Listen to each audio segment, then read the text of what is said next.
Sir जी,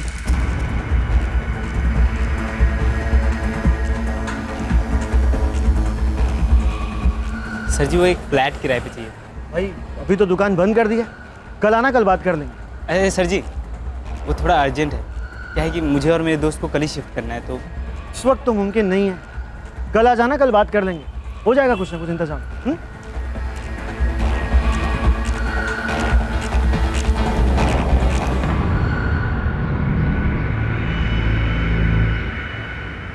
दिल्ली की सड़कों को चीरते हुए बाइक पर सवार ये दो युवक अनिल और उमेश, इनकी दोस्ती सिर्फ 6 महीने पुरानी थी। अनिल नया नया दिल्ली आया था उस मौके की तलाश में जिससे वो अपनी जिंदगी की बाइक चला सके फुल स्पीड में। मेरठ? क्या बात है भैया, हम भी मेरठिया हैं, वो भी 100% असली वाले। भैया अब तो हम दिल्ली वाले होके रह गए, जहाँ रोटी वहाँ घर। बात तो पते की कर रहे हैं, जहाँ रोटी वहाँ घर। हम भी रोटी और घर की तलाश में आए हैं दिल्ली। मेरठ में करते क्या थे आप? मजदूरी, जान लड़ा देते थे मेहनत, लेकिन हाथ कुछ नहीं बचता था। सोचा क्यों ना दिल्ली को आजमाया जाए, तो आगे दिल्ली। यहाँ दुगनी मेहनत करेंगे, कि गरीब के पास यही तो एक हथियार होता है भाई। अब आपने पते की बात कही, गरीब का सबसे बड़ा हथियार मेहनत ही तो है। मजदूरी में 2 पैसा कम मिले भैया चलेगा, लेकिन काम रोज होना चाहिए, उनसे खाली नहीं बैठा जाता। भैया खाली दिमाग तो शैतान का कारखाना होता है, और हम कहते हैं खाली हाथ तो उससे भी ज्यादा खतरनाक। वैसे इन हाथों को लेकर काम हो तो बताइएगा जरूर। एक काम है, कर पाओगे? अरे हाँ हाँ करेंगे, बिल्कुल करेंगे। कोई और कर पाएगा तो हम क्यों नहीं कर पाएंगे। मैं एक मोबाइल की दुकान में काम करता हूँ, वहाँ पे जो हमारे सेठ है ना, उन्हें एक साफ सफाई करने वाले की ज़रूरत है। साफ सफाई का काम कर पाओगे? हाँ हाँ बिल्कुल सफाई से करेंगे। काम काम है और आराम हराम है। अनिल कुमार नाम है हमारा, मेरठ से हैं हम। मेरा नाम उमेश है, तो चले काम पर?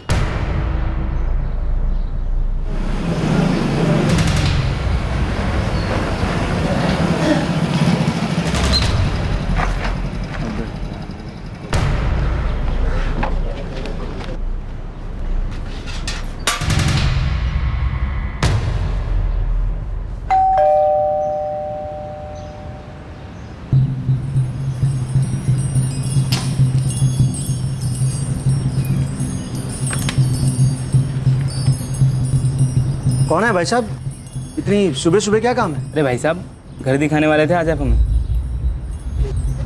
ये हेलमेट क्यों पहन रखा है, कौन हो तुम? कमाल है, भूल गए आप तो। कल रात को तो मिले थे हम आपसे। मार अबे मार, और मार मार मार। पकड़ो इन्हें, कोई पकड़ो, इन्होंने मेरे पति को गोली मार दी।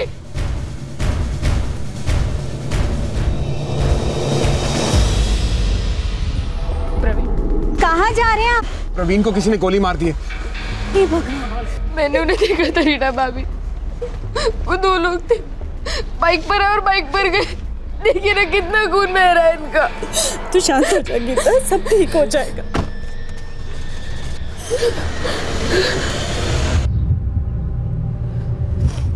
प्रवीण चौहान जी, इनके बड़े भाई विवेक चौहान उन्हें हॉस्पिटल लेकर गए हैं। मैं मिसेस रीता विवेक चौहान, प्रवीण की भाभी। कौन से हॉस्पिटल?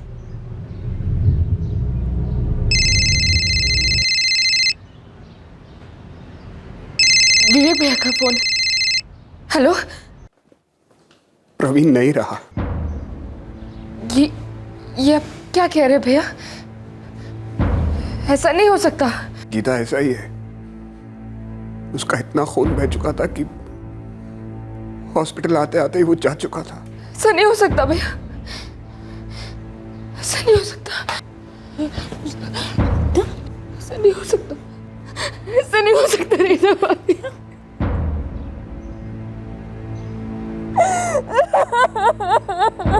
मम्मा क्या हुआ, तुम रो क्यों रहे हो मामा?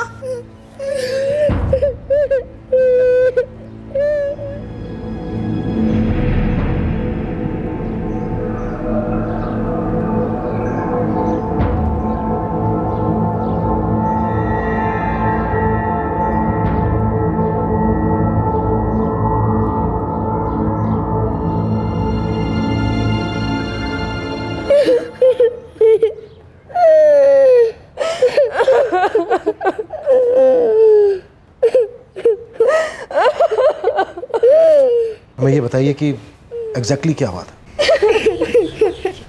देखिए गीता जी, मुझे अफसोस है आपके पति की मौत का, पर समझिए जैसे आपके पति को हॉस्पिटल पहुंचाते पहुंचाते देर हो गई खून बहने के कारण, अगर हमें जानकारी मिलने में देर हो गई तो वो कातिल कहीं भाग निकल सकते हैं। वो सुबह सुबह अखबार पढ़ रहे थे, मैं उनके लिए किचन में चाय बना रही थी, तभी बेल बजी। अरे प्रवीण, देखिए ना कौन है। दूध वाला होगा। फिर कुछ सेकंड्स के बाद गोली चलने की आवाज आई।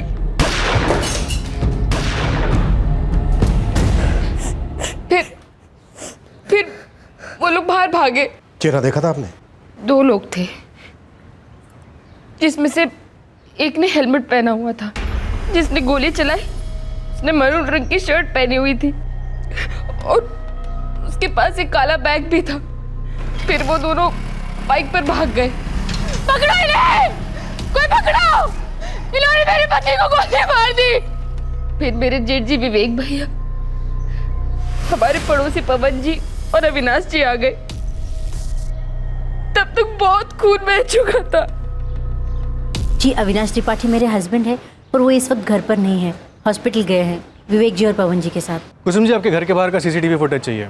जी, मैं मेरे बेटे को उठाती हूँ, वही ये सब जानता है। प्लीज़ ज़रा जल्दी कीजिए सर। 5 मिनट में यहाँ का सीसीटीवी फुटेज मिल जाएगा। ये कुसुम त्रिपाठी का घर है, उसका बेटा ट्रांसफर कर रहा है। तुम सीसीटीवी फुटेज चेक करो, मैं हॉस्पिटल जाता हूँ। सर। गोलियों ने हार्ट रिबकेज को बुरी तरह छलनी कर दिया है। हमें वहाँ से 3 गोलियों के शेल्स बरामद हुए। जी हाँ, तीनों गोलियां बॉडी से मैंने ही निकाली और सारी गोलियां पॉइंट ब्लैंक रेंज से चलाई गई थी। सर, पिस्तौल यूज हुई है? Yes inspector. कट्टा नहीं है।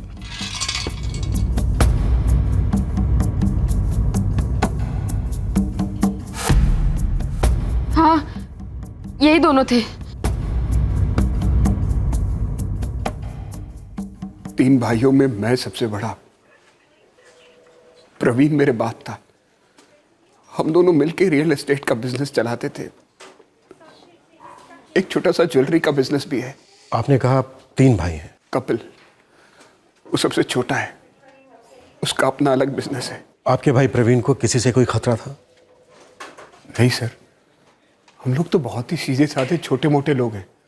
हमारी किसी से कोई दुश्मनी नहीं है। आपके भाई को गोली मारी गई है और हमें ऐसा लगता है कि हत्यारे किराए के थे। सीधे साधे छोटे मोटे लोगों के साथ ऐसा नहीं होता है विवेक जी।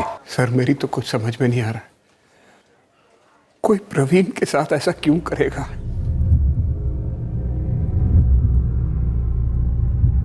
बाइक का नंबर प्लेट साफ नहीं नजर आ रहा सर। लेकिन ये दोनों तो नजर आ रहे हैं। पर दोनों में से एक ने हेलमेट पहन रखा है।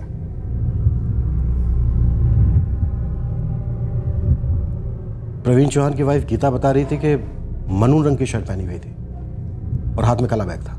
ये शक्ल और बॉडी से कोई 20-21 के आसपास लग रहे हैं। सर, गीता ने कंफर्म किया है, यही दोनों थे। प्रवीण चौहान का प्रॉपर्टी के साथ साथ ज्वेलरी का भी बिजनेस था और छोटा भाई साथ में नहीं रहता, कपिल चौहान।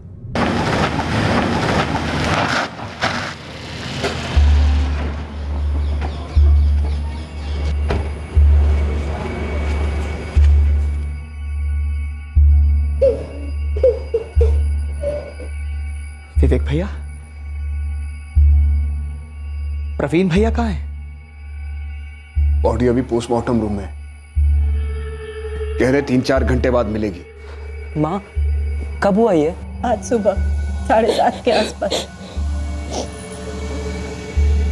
गीता ने देखा था, 2 लोग थे, एक ने हेलमेट पहना हुआ था, दूसरे ने नहीं। दूसरे ने फायरिंग की। भैया, लेकिन ये दोनों थे कौन? अगर मुझे पता होता तो मैं यहां बैठा होता कपिल। मेरे कहने का मतलब ये था कि उन दोनों के बारे में पुलिस क्या कह रही है? पुलिस कह कुछ नहीं रही है, बस पूछ रही है, हजारों सवाल पूछ रही है। तुमसे भी पूछेगी।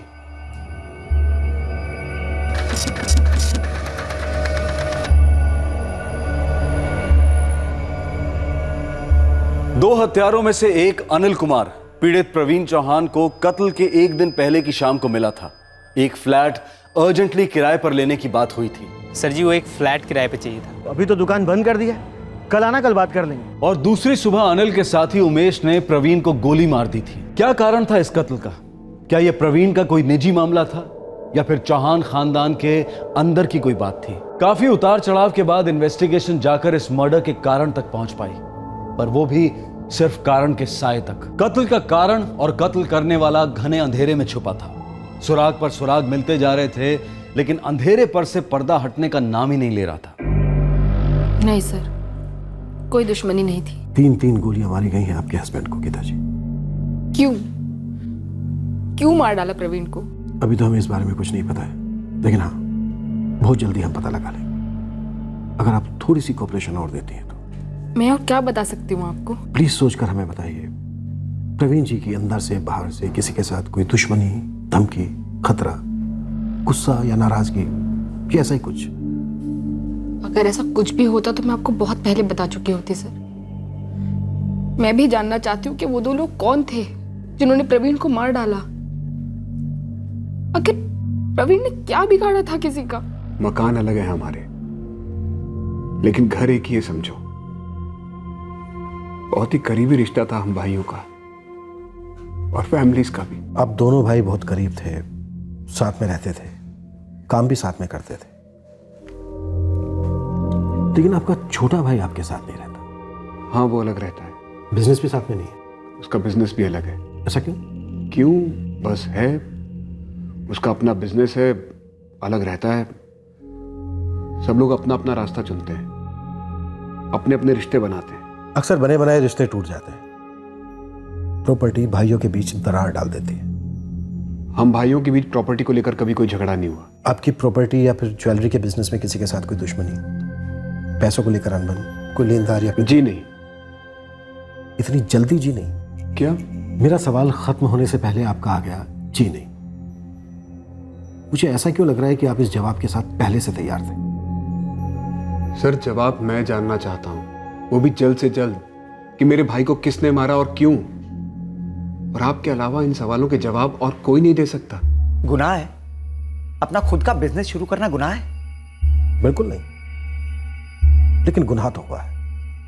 आपके एक भाई का कत्ल हुआ है। हम आपकी फैमिली के हर शख्स पर शक कर रहे हैं, लेकिन आप पर थोड़ा ज्यादा, क्योंकि आप बिजनेस अलग कर रहे थे, अलग रह रहे थे पन्नगर में। अच्छा, तो अब अलग रहना भी गुनाह हो गया? आपका ये चिड़चिड़ापन ना हमारे शक को और गहरा कर रहा है। आप जानना क्या चाहते हैं मुझसे? आपके भाई प्रवीण चौहान को किसने मारा कपिल, और क्यों? यही तो मैं भी जानना चाहता हूं। अगर मुझे पहले से पता होता तो एक एक की खबर नहीं ले लेता मैं। सिसोदिया, सबकी खबर निकलो, पूरी फैमिली पर नजर रखो। पत्नी गीता, भाभी रीटा, बड़ा भाई विवेक, छोटा भाई कपिल, हर एक मूवमेंट, फोन रिकॉर्ड, सब कुछ निकलवाओ। सर, मुझे रिश्तों की हिस्ट्री चाहिए, घर की, काम की, घर और काम दोनों के बीच की।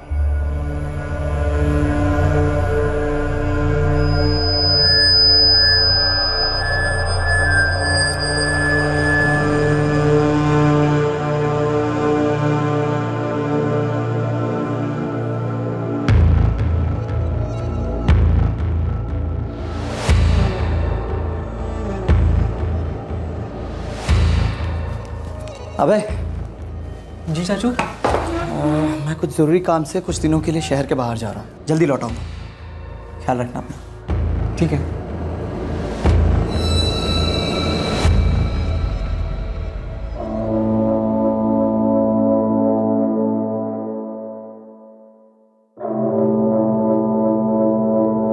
सर जी, इस बाइक की अगर कोई जुड़वा बहन है तो वो इस वक्त मेरे सामने खड़ी है। आँख, कान, हाइट, बॉडी एकदम सेम टू सेम। कहाँ खड़ी है? दिव्या नगर पार्किंग लॉट में। अटेंडेंट से पूछा तो वो बोलता है कि 3 दिन से हिली नहीं है यहाँ से।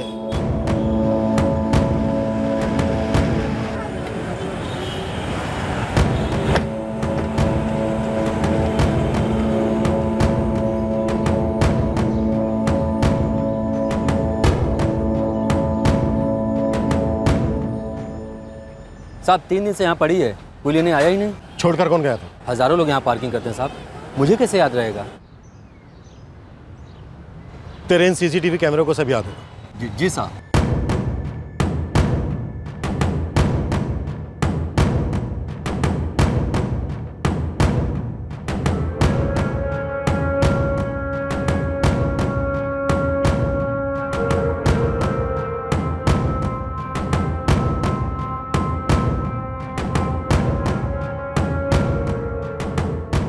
बाइक और कार दोनों के नंबर्स नजर आ रहे हैं। सिसोदिया जरा जूम करो।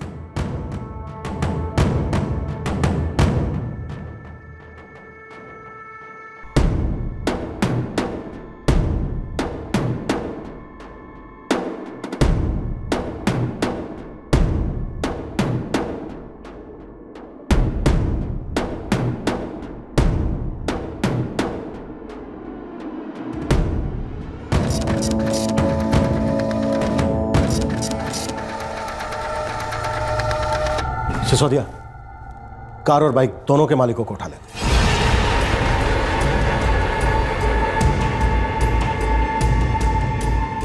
धर्मेंद्र कुमार, 123 जयमुखी नगर, ये इस कार का मालिक है। सर बाइक किसी अब्बास शेख नाम के आदमी पे रजिस्टर्ड है, विश्वजीत मार्ग पे रहता है। समझ लो ये विश्वजीत मार्ग हमारे इस केस का मार्ग बनेगा। यहीं से मिलेंगे सारे सवालों के जवाब।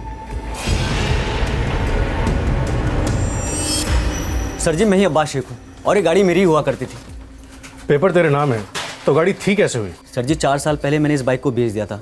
शायद पार्टी ने पेपर चेंज नहीं किया हो। कौन थी ये पार्टी? गुड़गांव की पार्टी थी, मंगल नेगी नाम था उसका। इस मंगल नेगी का एड्रेस और फोन नंबर जल्दी निकाल के ला। 4 साल पुराना सौदा है, 5 मिनट में आपको ढूंढ के देता हूँ। 10 मिनट ले ले अब्बास, नाम तुझे छोड़कर जाने वाले और ना ही इस मंगल नेगी को छोड़ेंगे। तेरी इस गुड़गांव की पार्टी को ये सौदा बहुत महंगा पड़ने वाला है।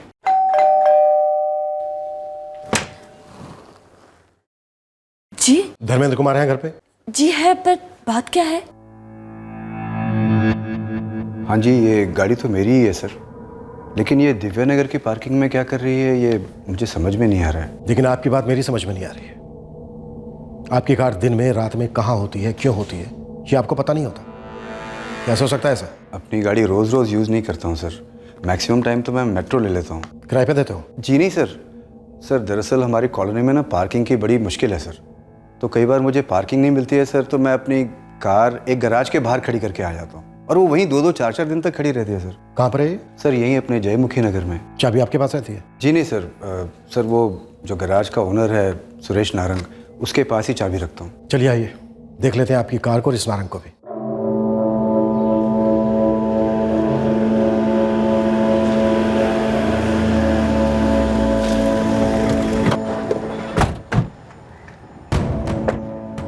सर यही है मेरी कार। सुरेश नारंग नाम है ना गैरेज के मालिक का? जी जी। अपने सेठ को बुलाओ। जी नारंग सेठ तो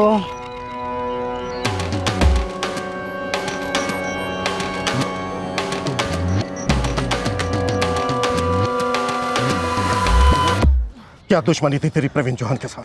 मैं किसी प्रवीण चौहान को नहीं जानता, सब सच बोल रहा हूँ मैं। अच्छा तो अब हमारे गैरेज में चल, वहां जब हम तेरे से बुलवाएंगे ना तो तेरी सब समझ में आएगा, क्योंकि हम तेरी बॉडी, तेरा इंजन, पेट्रोल टैंक, व्हील, एक एक पुचरा खोल के ना तेरे अंदर का सारा कचरा साफ करेंगे, तब तेरा इग्निशन होगा। फिर ना तेरी ये जो जबान है मक्खन की तरह चलेगी। डाल गाड़ी में। साहब मैं सच कर रहा हूँ, साहब मैं नहीं जानता हूँ किसी विपिन चौहान को। साहब चलो।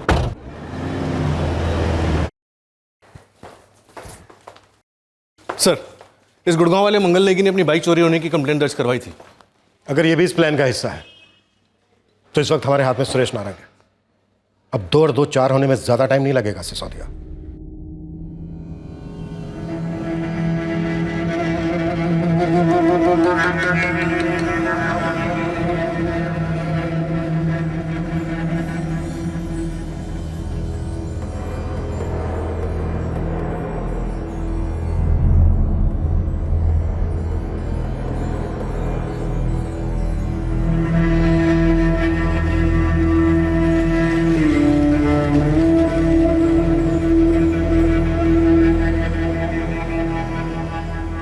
बताना यार। पहले तू बता, तू क्यों पूछ रहा है? सुबह चाय के साथ बिस्किट खाने वाला था, गोली खा गया बेचारा। इन भाइयों के बीच में कुछ टेंशन वेशन थी क्या, या किसी औरत का चक्कर वक्कर? बच्चे हैं तेरे? है ना, एक 3 साल का, एक 2 साल का, तीसरा वेटिंग में। चल खा तीनों की कसम, मेरा नाम नहीं आएगा। क्यों, तेरा भी हाथ हुआ था क्या? पागल है क्या? बस ऐसे ही सुना था, वही बता रहे हैं। चल खा अपने बच्चों की कसम। अरे यार ले, खा ली बच्चों की कसम। अब बता दे प्रवीण चौहान को ठोकने वाले का नाम।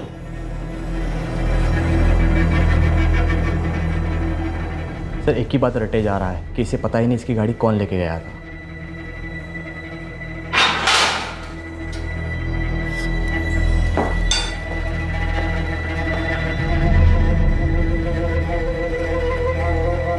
देख, अभी तक ना हमने तुझे सिर्फ सहलाया है, तेरी मालिश नहीं की। और यकीन मान, यहां पर आज तक हमने जिसकी भी मालिश की है ना, हमेशा वो पछता है कि काश मैंने सहलाने पर ही सब कुछ सच बोल दिया होता। पता है क्यों? क्योंकि हमारी मालिश ना बहुत स्पेशल होती तो एक बार है, पर ओए होए होए दर्द सालों तक रहता है। साहब वो मेरा एक दोस्त है, वो मुझसे गाड़ी मांग कर ले रहा था एक दिन के लिए, तो साहब मैंने उसे वाली गाड़ी दी थी, वो धर्मेंद्र साहब वाली। कौन है दोस्त? सर उसका पुलिस रिकॉर्ड है, हिस्ट्री शीटर है वो। नाम बोल। करण राणा साहब, नोएडा में रहता है। प्रवीण चौहान से क्या कनेक्शन था उसका? सर मैं सच कर रहा हूँ, मैं प्रवीण चौहान को नहीं जानता सर। प्रवीण चौहान का मर्डर हुआ है साहब, लेकिन वो करण तो बोल कर गया था कि वो कोई गलत काम नहीं करेगा गाड़ी से। गलत काम तो हुआ है और तू भी इसमें शामिल है। चल। एक कत्ल में एक कार और एक बाइक इस्तेमाल हुई।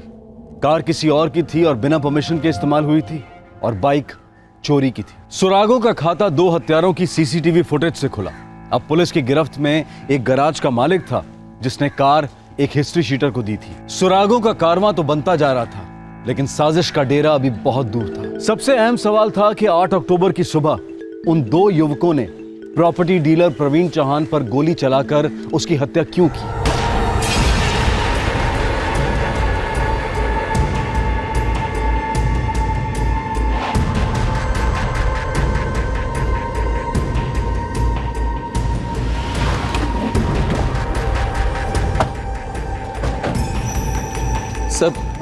सर ये करण का घर है।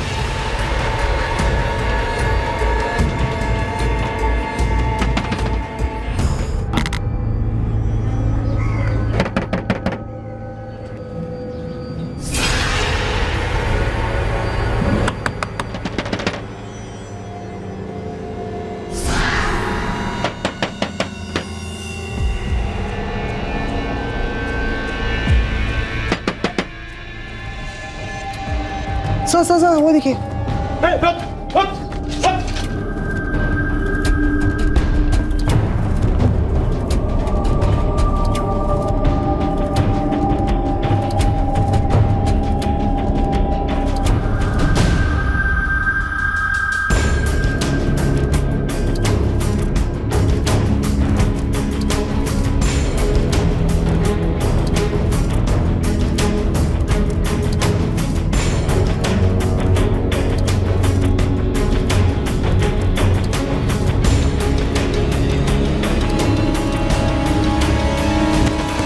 ना तो तुम मुझसे भाग सकता है ना सच्चाई से।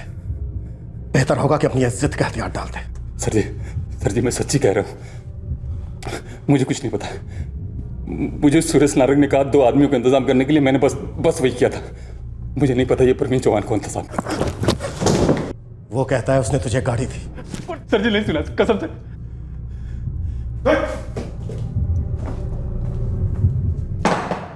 अब तुम दोनों गले मिल लो और तय कर लो कि किसको क्या बोलना है। लेकिन मुझे प्रवीण चौहान की पूरी स्टोरी चाहिए। उसे किसने मारा और क्यों मारा, और जिसने भी पहला झूठ बोला वो जिंदगी में दोबारा झूठ नहीं बोल पाएगा, सच भी नहीं बोल पाएगा, एक्चुअली बोल ही नहीं पाएगा। सर मैं बोलता हूँ, ये सुरेश नारंग झूठ बोल रहा है। सच ये है कि वो 2 शूटर थे, उनका इंतजाम मैंने किया था, ये मैं कबूल करता हूँ। बोलता रहे, मैं सुन रहा हूँ। सर जी इसने सामने से फोन किया था मुझे। यार करण, मुझे 2 बंदे चाहिए, एकदम डेरिंग बाज। काम क्या है ऐसा डेरिंग वाला? एक बंदे को टपकाना है। कौन है वो बंदा? अरे तुझे इससे क्या लेना देना है? देख, मुझे जो बंदा चाहिए ना उसका रिकॉर्ड एकदम क्लीन होना चाहिए, मतलब पॉकेट मारी का भी केस ना हो उसके ऊपर। 1 दिन का टाइम दे, देखता हूँ कौन ऐसा दूध का धुला है जो कीचड़ में उतरने को तैयार हो।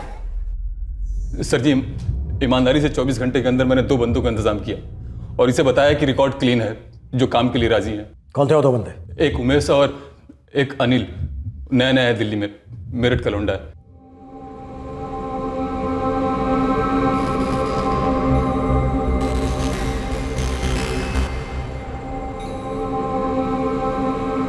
काम कुछ ज्यादा नहीं है, एक बंदे का काम तमाम करना है, मर्डर करना है। किसका मर्डर करना है? मुझे नहीं पता और तुम्हें भी जानने की जरूरत नहीं है। तो फिर मारेंगे किसे? पहले बोलो तैयार हो। कितने मिलेंगे? अच्छे मिलेंगे। वैसे अच्छे कितने होते हैं आपकी दिल्ली में? रकम सुपारी देने वाला तय करेगा। एक काम से पूरी जिंदगी में इतना कभी कमा नहीं सकते।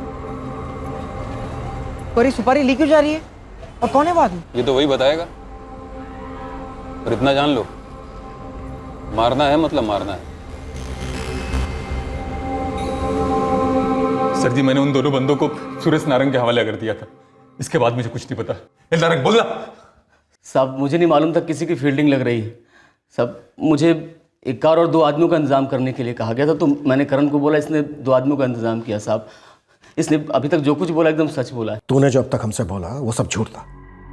बहुत घुमाया तूने, पता नहीं अब भी झूठ बोल रहा है क्या सच? साहब मैंने एक ही झूठ बोला है साहब, बस। और वो क्या?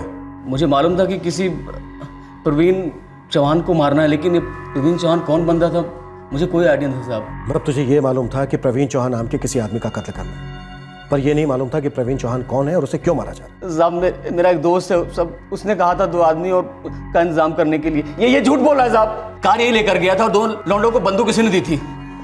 मैंने कहा था तुम दोनों से कि मुझे कोई चालाकी नहीं चाहिए। तुम दोनों ने इतनी जल्दी खिचड़ी पकानी शुरू कर दी। कोई नहीं, और हम पकाएंगे, और खिचड़ी नहीं कीमा। नहीं साहब, आज रात पूरा थाना हाथ साफ करेगा इन दोनों पर, और ये झूठ बोले या सच कुछ भी सुनने की जरूरत नहीं। साहब जैकी शर्मा को पकड़िए साहब। कौन जैकी शर्मा? एक और सुराग, एक और किरदार, जैकी शर्मा। प्रवीण चौहान के मर्डर केस में धीरे धीरे कड़ियां तो मिल रही थी, लेकिन जुड़ नहीं रही थी। क्या यह कड़ियों का चक्रव्यूह जानबूझकर बुना गया था ताकि प्रवीण चौहान के कत्ल का असली मकसद कभी सामने ना आए?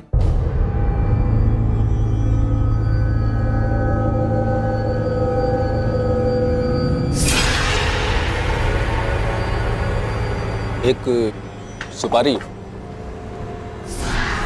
सुपारी?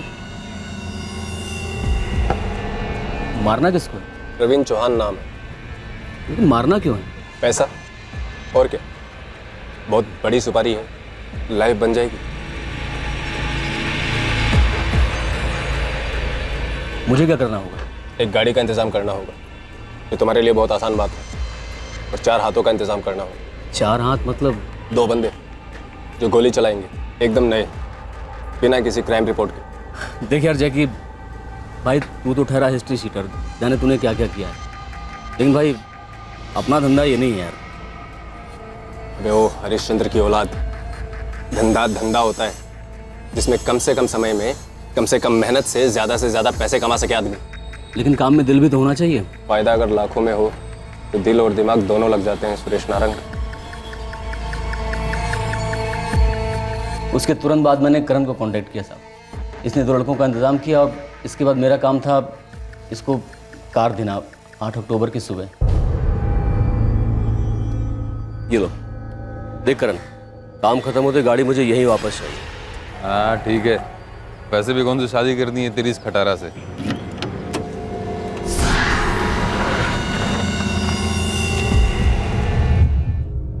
और तू पार्किंग एरिया में इंतजार कर रहा था? हाँ सर जी, अनिल और उमेश मुझे वहीं मिलने वाले थे।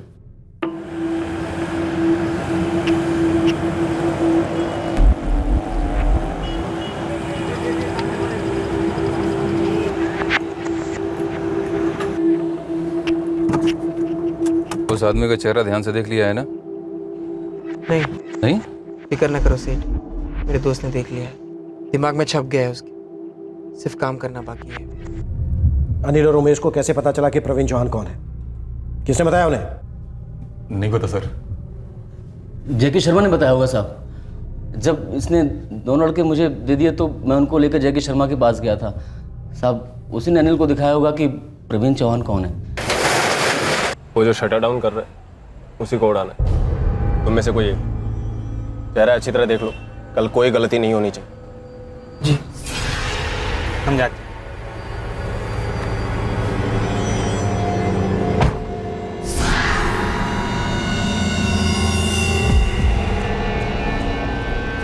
सर जी वो एक फ्लैट किराए पे चाहिए। अभी तो दुकान बंद कर दी है, कल आना, कल बात कर लेंगे।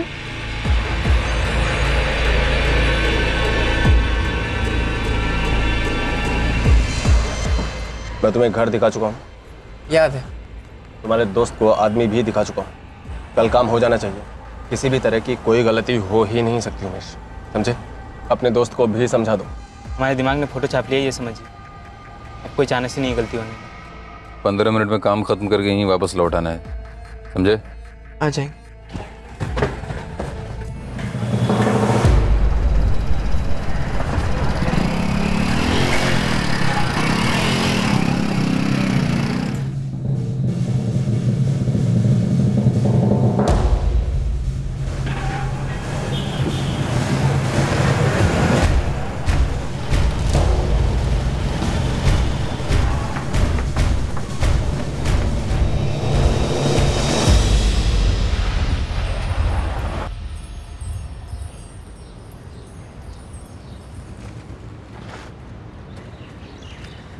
काम हुआ?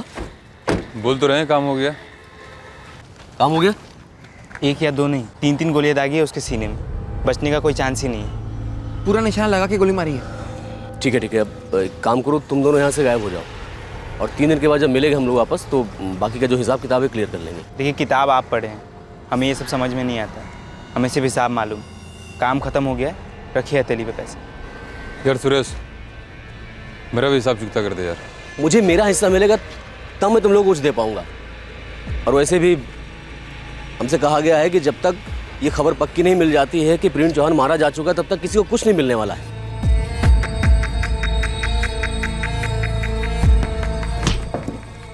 जैकी शर्मा कहाँ है? अनिल और उमेश कहाँ है? नहीं पता सर जी, सच्ची नहीं मालूम। मुझे भी नहीं पता साहब। अब जैकी शर्मा ने कहा था कि वो कुछ दिनों के बाद आएगा मिलने के लिए, लेकिन वो नहीं आया। नंबर बोल जैकी शर्मा का। उसके पास नंबर नहीं साहब, फ़ोन नहीं रखता है वो मेरे गैराज में मुझजसे मिलने आया था और बोला था कि वो वहीं वापस आएगा मिलने के लिए। सिसोदिया, आज का पूरा दिन है, पूरी रात है, सुबह तक कुट्टो दोनों को। और इतना कुट्टो की इस थाने में आज तक किसी की कुटाई हुई ना हो। सर जी अब कुछ नहीं पता, सब कुछ तो बोल चुके हैं हम लोग। साहब सच कह रहे हैं, बस इतना ही पता था साहब प्लीज साहब। अगर ये दोनों सच भी बोले ना तो भी तोड़ो, और जब तक सच का एक एक दिन का एक एक टुकड़ा उगल ना दे, रुकना मत। अब साहब सर जी सुन तो लो, सब बोल दिया सर जी। पूरी मॉडस ऑपरेंडी हमारे सामने है, फिर भी मास्टरमाइंड हाथ नहीं आ रहा है। ये बिना फोन वाला जैकी शर्मा। सर, रेड अलर्ट जारी कर दिया गया है। अगर जैकी शर्मा हिस्ट्री शीटर है तो जल्दी फाइल कहीं ना कहीं से आ जाएगी। अगर जैकी शर्मा नाम का कोई आदमी है और वो हिस्ट्री शीटर है तो ही फाइल आएगी। तो सर, आपको लगता है ये जैकी शर्मा कोई मनगढ़ंत आदमी है? अगर ऐसा होता भी है तो मुझे कोई हैरानी नहीं होगी।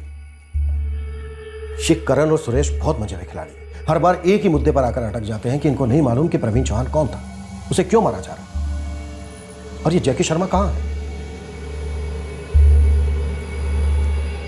अगर इस जैकी शर्मा का भी कोई मास्टरमाइंड है तो? सर, दोनों की मलिश अच्छे से चल रही है, जल्दी कुछ ना कुछ उगल देंगे। होने को तो बहुत सारे कारण हो सकते हैं। जमीन, इन चौहानों का ज्वेलरी का बिजनेस है, प्रॉपर्टी डीलर्स हैं। जोरू? यस, जोरू। औरत का मामला भी हो सकता है। सर, इस घर में 2 औरतें, प्रवीण की पत्नी गीता और विवेक की पत्नी रीता। इस केस में बहुत कुछ हो सकता है सिसोदिया, और हुआ भी है।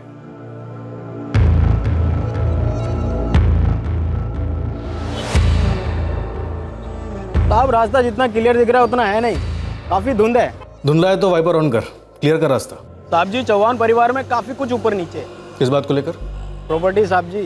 लेकिन कोई इतना नीचे कैसे गिर सकता है कि प्रवीण को ऊपर भेज दे? साहब जी, ये तो इस घर की परंपरा रही है। क्या मतलब? प्रवीण से पहले इन तीनों भाइयों की माँ रेखा चौहान को भी ऊपर भेज दिया गया था।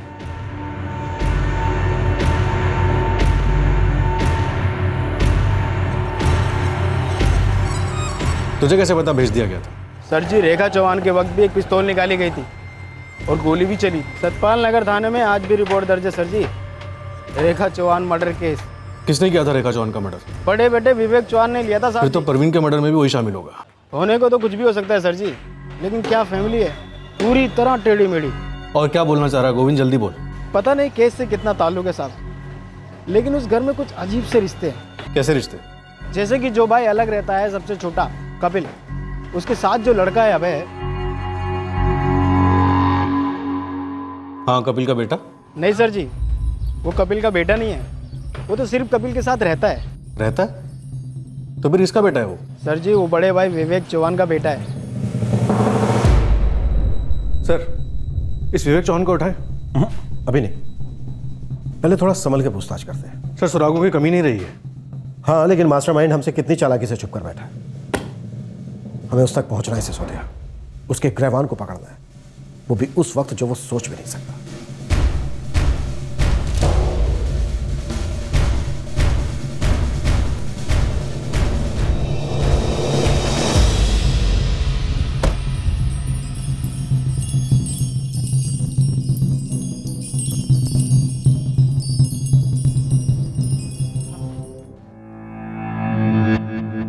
आपने इस बारे में तो हमें कुछ बताया नहीं मिस्टर विवेक चौहान। हमने 1000 बार आपसे पूछा, लेकिन आप सभी ने हमसे यही कहा कि बड़ी सीधी सादी फैमिली है आपकी, किसी के साथ कोई झगड़ा नहीं। और बाद में हमें पता चलता है कि दूध में धुली हुई आपकी फैमिली दरअसल किसी के खून में डूबी हुई है। और खून भी किसका? आपकी अपनी मां का। और किसने बहाया? आपने खुद। क्यों मिस्टर चौहान? देखिए आप पुलिस वाले लोगों की बातों में मत आइए। जो दिखता है या जो कोई बकता है जरूरी नहीं कि वो सच हो। तो फिर सच क्या है मिस्टर चौहान? आप अपनी मां के कत्ल के केस में जमानत पर हैं, फिर आप पर लगे आरोप मनगढ़ंत कैसे हो सकते? जो हुआ वो एक हादसा था, एक्सीडेंट।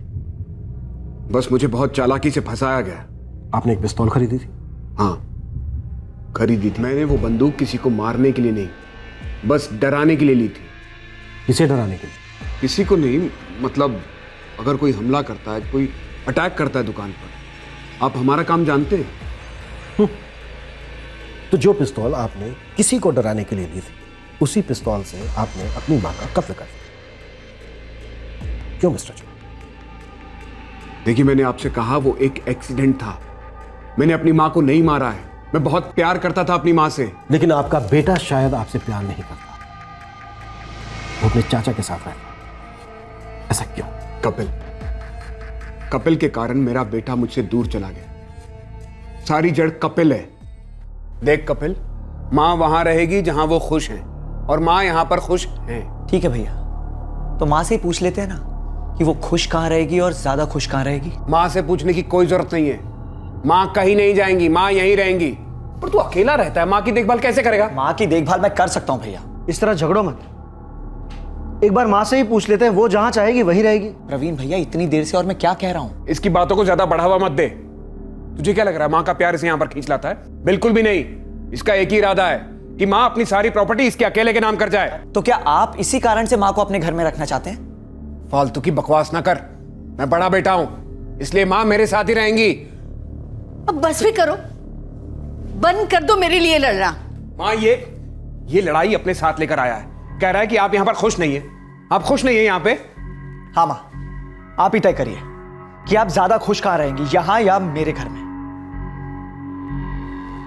हाँ सोचो मत, मैं हूं तुम्हारे साथ।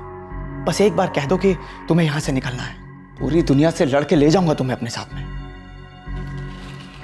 विवेक बेटा, बेटा तुम्हारी और प्रवीण की अपनी अपनी फैमिली है, तुम्हारे बीवी बच्चे हैं, जबकि कपिल अकेला है। मेरा फर्ज बनता है उसके साथ थोड़ा समय गुजारना, और बीच बीच में मैं यहाँ भी आती रहूंगी ना। पापा, अगर दादी माँ कपिल चाचू के वहां गई है तो मैं भी वहां जाऊंगा, दादी के साथ रहूंगा। अबे तेरी दादी कहीं नहीं जा रही। कुछ दिनों की नौटंकी है। कपिल ने दिमाग खराब कर दिया माँ का। लौट आएंगे कुछ दिनों में। हाँ ठीक है ना पापा, मैं भी आ जाऊंगा कुछ दिनों में, दादी के साथ रहूंगा। कपिल का यही प्लान था, सारी प्रॉपर्टी हड़प लो, मुझे और प्रवीण को बाहर ही रखो।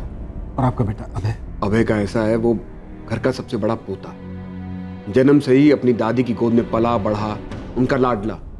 वो अपनी दादी के बिना रह ही नहीं सकता, इसलिए वो भी उनके साथ चला गया। चलो मान लेते, लेकिन पिस्तौल कैसे चला? आपका तो कहना है कि आपने अपनी मां को नहीं मारा। देखिए मैं बहुत गुस्से में था, क्योंकि कपिल दिन ब दिन मेरी मां और मेरे बेटे के दिल में जहर भर रहा था मेरे खिलाफ। इसलिए मैंने सोचा कि मैं एक पिस्तौल खरीद के उसे डराता हूं। अभी 10 मिनट पहले तो आपने कहा था कि आपने चोरों डकैतों को डराने के लिए वो गन खरीदी। हाँ वो भी। मिस्टर चौहान, आप ये भी कहते रहेंगे, वो भी कहते रहेंगे, तो कोई कुछ भी यकीन नहीं करेगा। ना करे यकीन, मैं लोगों को बोल बोल के थक गया हूं, कोई फर्क नहीं पड़ता मुझे। लेकिन सच्चाई यही है कि कपिल को धमकाने के लिए मैं उस दिन पिस्तौल उसके घर लेकर गया था।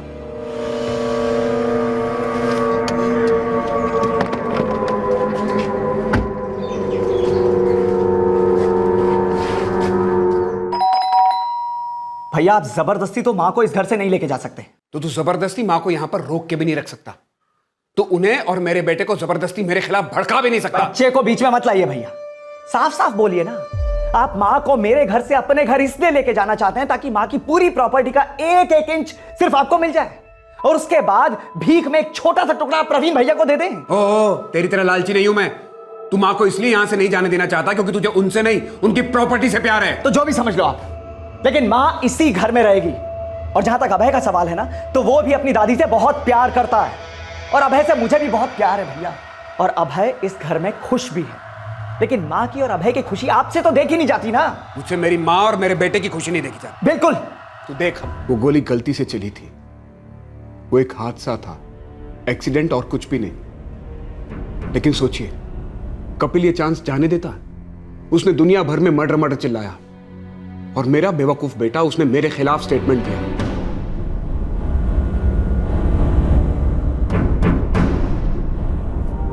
प्रवीण, तू तो जानता है मेरा ऐसा कोई इरादा नहीं था। मैंने वो पिस्तौल सिर्फ कपिल को डराने के लिए ली थी। वो गोली गलती से चली। कपिल ने आपके खिलाफ मर्डर का चार्ज लगाया है। कह रहा है कि सिर्फ धमकाना होता तो भरी हुई पिस्तौल क्यों लाते? अरे मैं भूल गया था कि वो पिस्तौल भरी हुई है। प्रवीण, मैं मां को क्यों मारूंगा? मां को? एक बेटा अपनी मां को मार सकता है क्या? नहीं मार सकता, लेकिन एक बेटा अपने बाप के खिलाफ गवाही दे सकता है। अभय ने आपके खिलाफ स्टेटमेंट दिया है। इसी बात का गुस्सा था मुझे। जहर भर दिया है दिलों में कपिल ने। पहले मां के साथ ऐसा किया और अब मेरे बेटे को ही मेरे खिलाफ भड़का दिया है। मैं अगर आज बाहर हूं तो अपने भाई प्रवीण की वजह से। उसी ने मेरी जमानत करवाई, एक अच्छा वकील किया। उसे मालूम था कि मैं बेकसूर हूं। उसे मालूम था कि कपिल क्या गेम खेल रहा है। मैंने अपने और प्रवीण के बिजनेस को एक कर दिया था। वो केस लड़ने में मेरी मदद कर रहा था। सर, अगर प्रवीण को मारने से किसी को फायदा हो सकता है तो वो है सिर्फ कपिल। तो इतने दिन तक आप चुप क्यों बैठे रहे? ये बात आपने हमसे पहले दिन क्यों नहीं बताई? क्योंकि मुझे भी उस दिन ये बात सूझी ही नहीं। लेकिन उसके बाद मैं कई दिनों से सोच रहा हूं कि अब मेरी मदद के लिए प्रवीण नहीं रहा। अब मुझे अपना बिजनेस और कोर्ट केस अकेले ही संभालना पड़ेगा। मां भी नहीं है। तो कपिल ने प्लान बनाया होगा कि यही सबसे सही तरीका और टाइम है सारी प्रॉपर्टी हड़प लेने का। सर, मैं दावे के साथ कह सकता हूं कि प्रवीण को हमारे भाई कपिल ने ही मरवाया है। वही असली गुनहगार है। अतीत में हुई रेखा चौहान की मौत एक्सीडेंटल थी या कत्ल, यह विवाद का विषय था। लेकिन इस केस ने विवेक और प्रवीण और विवेक और कपिल के रिश्ते पर एक नई रोशनी डाली। अब विवेक को समझो क्लीन चिट मिल गई थी और सारा शक अब कपिल की तरफ जा रहा था। लेकिन क्या इन्वेस्टिगेशन सही दिशा में जा रही थी, या फिर ये इस केस के मास्टरमाइंड की एक और मास्टर चाल थी? सर, सुरेश नारायण कुछ कहना चाह रहा है। कहता है कि असली मास्टरमाइंड के बारे में सब कुछ बताएगा। अगर फिर से कोई कहानी बनने लगा तो? सर, काफी मरम्मत की जा चुकी है उसकी। लगता नहीं कि झूठ बोलेगा। एक बार देख लेते हैं। साहब, जैकी शर्मा ही वो आदमी है जो मुझे और करण को उस आदमी के पास लेकर गया जो प्रवीण चौहान को मरवाना चाहता था। साहब, पता था मुझे कि तू कोई अजीब सी अलग सी लीड देगा, फिर से गुमराह करने की कोशिश करेगा। नहीं साहब, देख, तू अपने आका के लिए चाहे कितनी भी ईमानदारी निभा, लेकिन इतना याद रख, वो आजाद घूम रहा है और तुम दोनों यहां सड़ रहे हो। साहब, मेरी और करण की इस बारे में लंबी बातचीत हुई है। साहब, हम दोनों सब कुछ सच सच बोलकर इस झमेले से दूर होना चाहते हैं। मैं आपको अनिल और उमेश तक पहुंचाऊंगा। ये जैकी शर्मा का पता तो मुझे नहीं मालूम, लेकिन हाँ साहब, मैं ये सुजीत शर्मा को जानता हूँ। मैं उस तक पहुंचा सकता हूँ आपको। मालूम था मुझे कि अब कोई नया नाम आने वाला है। कौन है सुजीत शर्मा?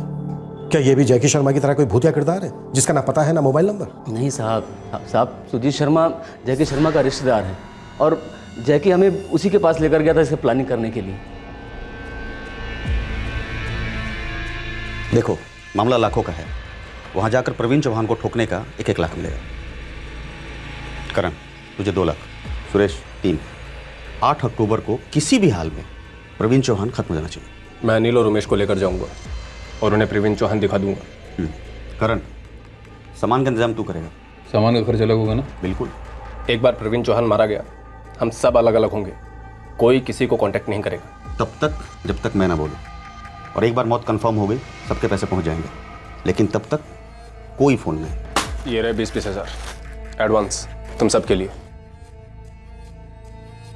अब आप लोग फिक्र करना छोड़ दीजिए और ये समझिए कि परवीन चौहान आज और अभी परलोक सिधार गया। जैकी को तो कांटेक्ट नहीं किया जा सकता, लेकिन सुजीत तक पहुंचा जा सकता है। ये वही तो है जिसने सब कुछ प्लान किया साहब। उसने पहले जैकी को साथ लिया, जैकी ने मुझे, मैंने करण को और करण ने उमेश और अनिल को। सुजीत को सुपारी किसने दी? नहीं मालूम साहब। कहाँ मिलेगा सुजीत? यहीं दिल्ली में। दिल्ली में कहाँ नारायण? और अनिल और उमेश कहाँ मिलेंगे?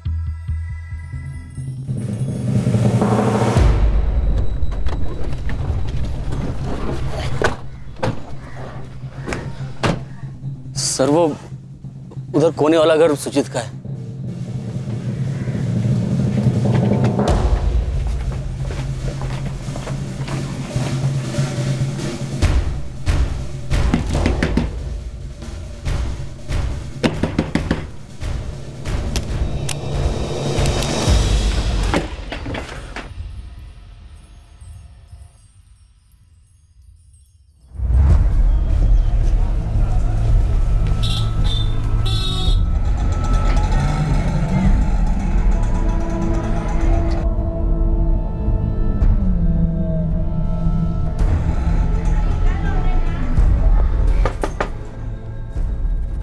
जी उमेश गुप्ता आपका क्या लगता है? हमार बेटवा है। क्या बात है भाई?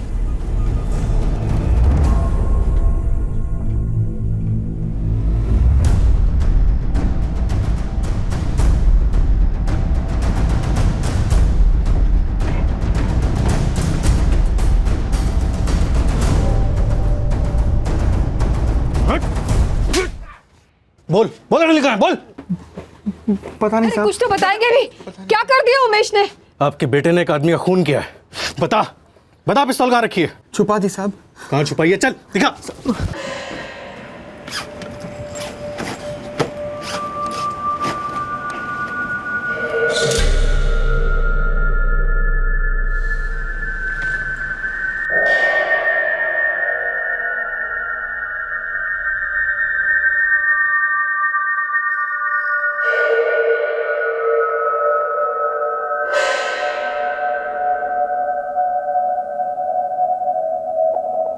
हो गया वार्म अप, अब बोलेगा? क्या और उठक बैठक करवाएगा? देख, हम पुलिस वालों को ना कहानियां पसंद नहीं होती, और एक केस में हम एक से ज्यादा फेंकूबाज बर्दाश्त नहीं करते, इसलिए अब बात ना कट्टू कट होगी। प्रवीण चौहान की सुपारी किसने दी? तूने? अभय ने। अभय? अभय चौहान? हाँ, अच्छी जान पहचान है मेरी अभय से। उसने बोला अपने चाचा को खत्म करना है। 25 लाख में सौदा हुआ था। पैसे किसने दिए थे? उसके चाचा ने, प्रवीण के भाई कपिल चौहान। जी।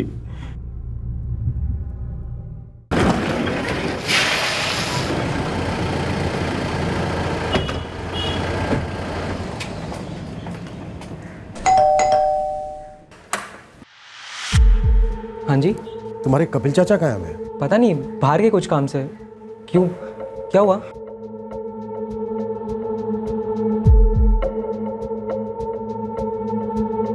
मैं कह रहा हूँ आपसे वो घर पर नहीं है, बाहर गए। जब से तुम्हारे प्रवीण चाचा का मर्डर हुआ है तब से बाहर गए होंगे, है ना? जी नहीं, उसके 1-2 दिन बाद कोई अर्जेंट काम आ गया था, तभी गए। अबे। जी चाचू।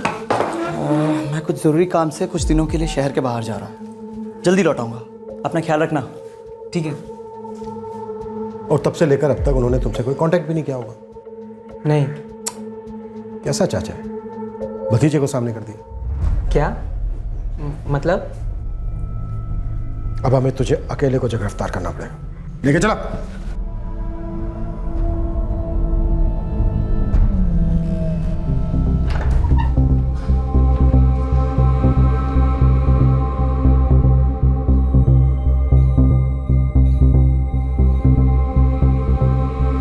साहब हमारा यकीन करिए साहब, हमारा लड़का अनिल 4 साल से अपना चेहरा नहीं दिखाया। हमें तो मालूम भी नहीं थी कि वो दिल्ली चला गया करके।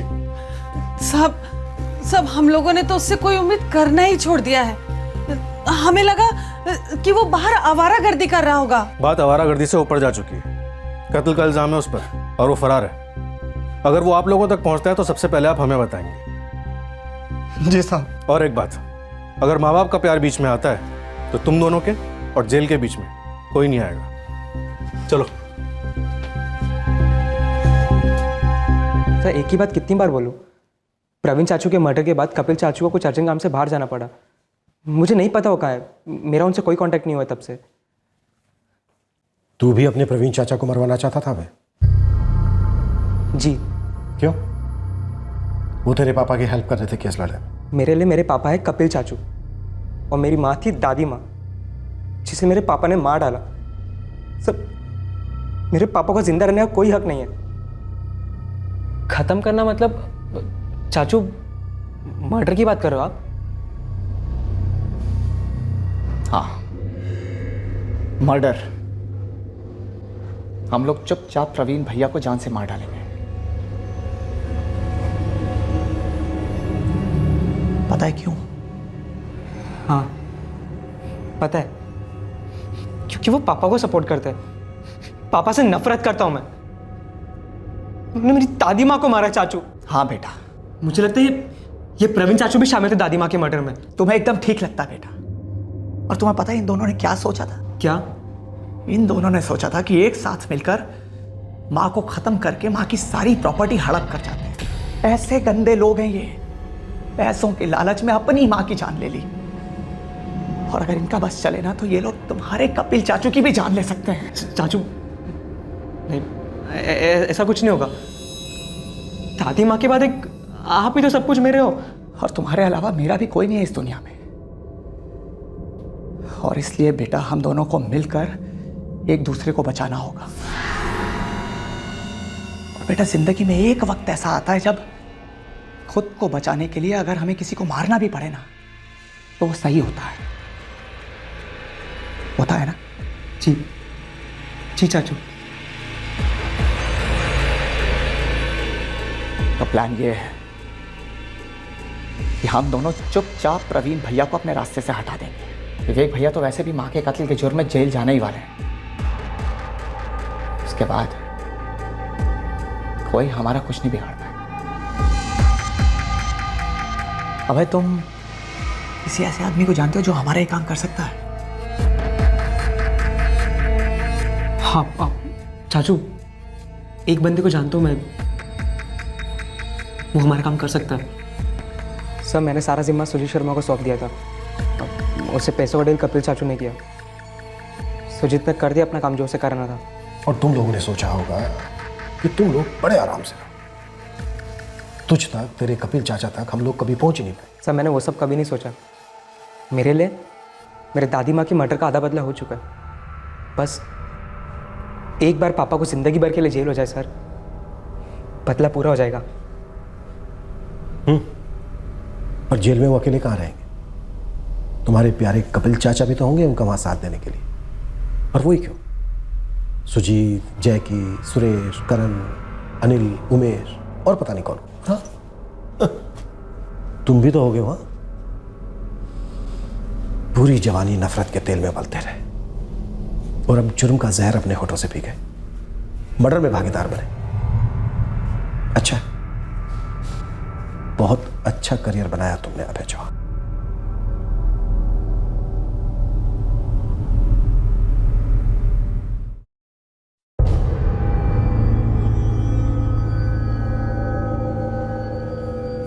जी हाँ सर, जिसने वो मरून शर्ट पहनी थी वो यही है। और इसके हाथ में काला बैग भी था। दूसरे वाले ने हेलमेट पहना हुआ था। जिसने हेलमेट पहना था अनिल कुमार, वो अभी तक फरार है, लेकिन हम बहुत जल्दी उसे पकड़ लेंगे। सर, क्या वाकई में मेरे देवर कपिल ने मेरे हस्बैंड को मरवाया है? जी, आपका देवर कपिल चौहान और आपका भतीजा अभय चौहान। अभय? पर वो तो बच्चा है। 18 के ऊपर है गीता जी। कपिल अभी तक पकड़ा नहीं गया है और एक और आदमी जो इसमें शामिल था, जैकी शर्मा, वो भी फरार है, लेकिन हम सबको बहुत जल्दी पकड़ लेंगे।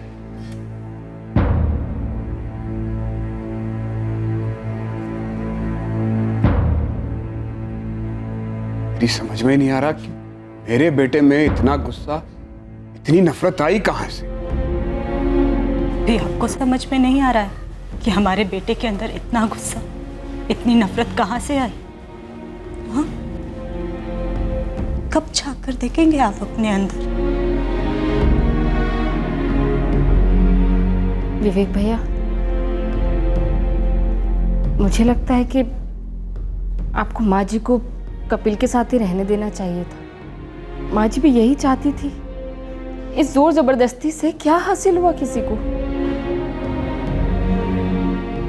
हमारा सब कुछ खत्म हो गया।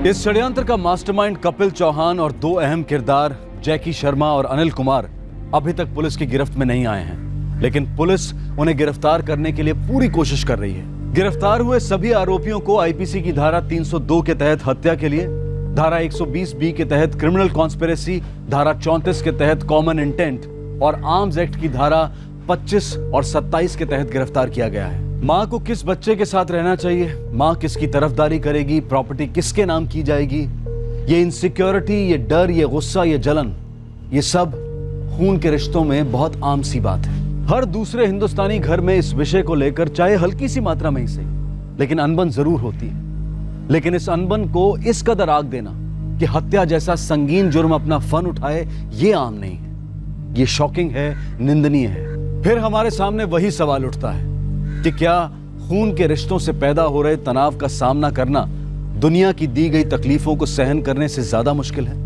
और अगर ऐसा है तो ऐसा क्यों है? इस तरह के और भी एपिसोड देखने के लिए हमारे चैनल को सब्सक्राइब करें और बेल आइकन दबाना ना भूलें।